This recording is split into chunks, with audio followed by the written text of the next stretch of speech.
Bom, a Páscoa está chegando e que tal você aproveitar e aprender a harmonizar vinhos com os pratos que geralmente são oferecidos nessa época do ano. E por isso eu vim aqui no Canto do Vinho. Estou sendo recebida pela sommelier Carol, que vai dar dicas pra gente, porque a gente chega aqui, Carol, vê esse mundão de vinhos, né? Geralmente a gente serve em cada região, né? Aqui no Espírito Santo temos o costume de servir a torta capixaba. Que dicas que você dá? Então, Thaís, o prato mais típico da Páscoa é realmente o peixe, porque desde a Idade Média existe um jejum em relação à carne vermelha, né? E com a chegada dos portugueses no Brasil em 1808, o consumo de bacalhau ele cresceu muito. Então hoje a gente escolheu o bacalhau, que é um prato que a gente come muito nessa época, né? E vamos falar da harmonização com esse peixe.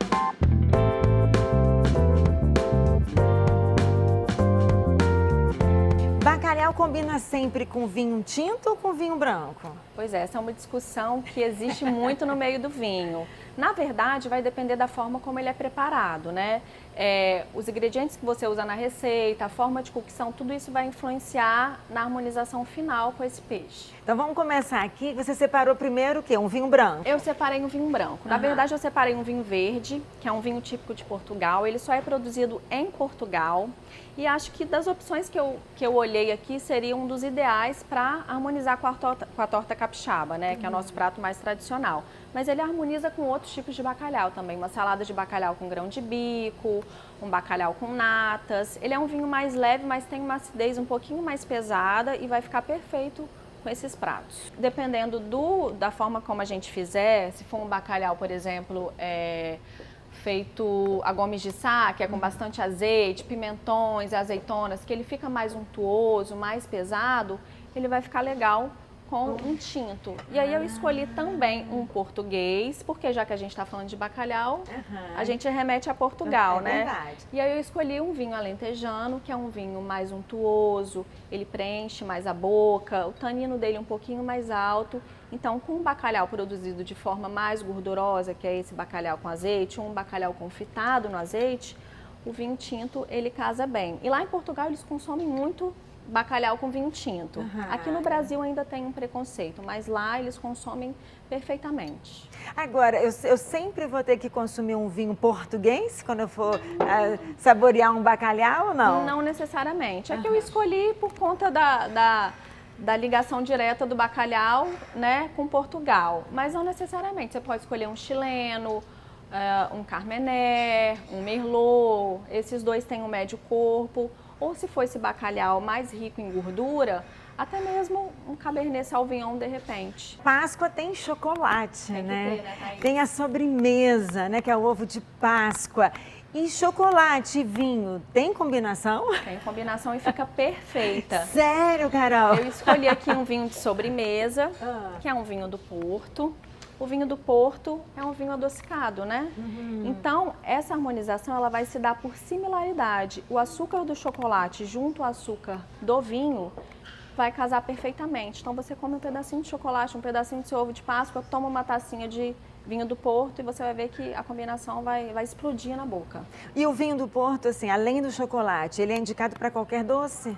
Na verdade, ele vai ser indicado bastante com sobremesas que tem um chocolate e com outros doces também. Agora, se você faz um pudim, um sorvete, um pêssego em caldas, você pode utilizar o vinho do Porto branco ou um vinho moscatel, que é um vinho branco de sobremesa também, ou um ice wine, que é um vinho produzido no Canadá. São todos vinhos que harmonizam com sobremesa. E o grande coringa da harmonização, eu falo que é o espumante. Falar em espumante, as mulheres já ficam antenadas, assim. O que é? As mulheres estão adorando cada vez mais espumante, né, Carol? As mulheres amam espumante. O meu público consumidor de espumante, eu diria que 80% é feminino. E espumante combina com sobremesa? Espumante combina com tudo, Thaís. Ele combina desde entradinhas de queijos até a feijoada, que é um prato mais pesado. Não acredito. Feijoada combina com espumante? Já vou. Nossa, a Ivonete lá em casa faz uma feijoada que é uma delícia. Pois é, eu vou te dar uma garrafa de espumante para quando a Ivonete fizer, você ver que a harmonização vai ficar fantástica. E aí você separou aqui uma produção nacional? Separei. Hoje os espumantes nacionais, eles estão com uma qualidade excepcional. E aqui eu estou mostrando para vocês um espumante que ele é produzido no Nordeste, que é algo que muita gente não sabe que existe, produzido no Vale do São Francisco. E esse aqui é um demi-sec. Já que a gente estava falando de sobremesa, esse aqui, por ser um demi-sec que tem um pouquinho mais de açúcar, ele vai ficar perfeito, inclusive com os ovos de Páscoa. Ai, que maravilha! Agora, além do preço, quando eu vejo um champanhe, né, vejo um prosecco e vejo um espumante, quer dizer, qual é a grande diferença? Então, o champanhe, na verdade, é aquele que é produzido só na região de Champagne, na França. Então, qualquer outra coisa que seja de outra região, mesmo sendo francês, ele não vai ser champanhe. O prosecco, ele é produzido na região do Vêneto, na Itália, feito com a uva glera, que antigamente era chamada de uva prosecco. Eles mudaram esse nome porque as pessoas se confundiam, tinham um pouco de dificuldade de assimilar. E o espumante, ele pode ser feito na Itália, na França, na Espanha, no Brasil. Então, eu brinco que todo champanhe é um espumante, mas nem todo espumante é um champanhe. Bom, agora com todas essas dicas, tenho certeza que a harmonização na sua casa vai ficar perfeita. Mas se você tiver uma dúvida, pode seguir também o Canto do Vinho no Instagram. Pode pedir recadinho para Carol? Pode Carol, pedir vou fazer um dica. prato e aí eu quero isso. Pode? Pode vir aqui que eu ajudo a harmonizar. A gente pode montar um cardápio junto com o vinho, fazer uma harmonização bacana. Nossa. É só pedir que eu estou à disposição. Então, uma ótima Páscoa para você. Continue me seguindo, tá? Muitas dicas no blog, no YouTube. É só você aproveitar, né?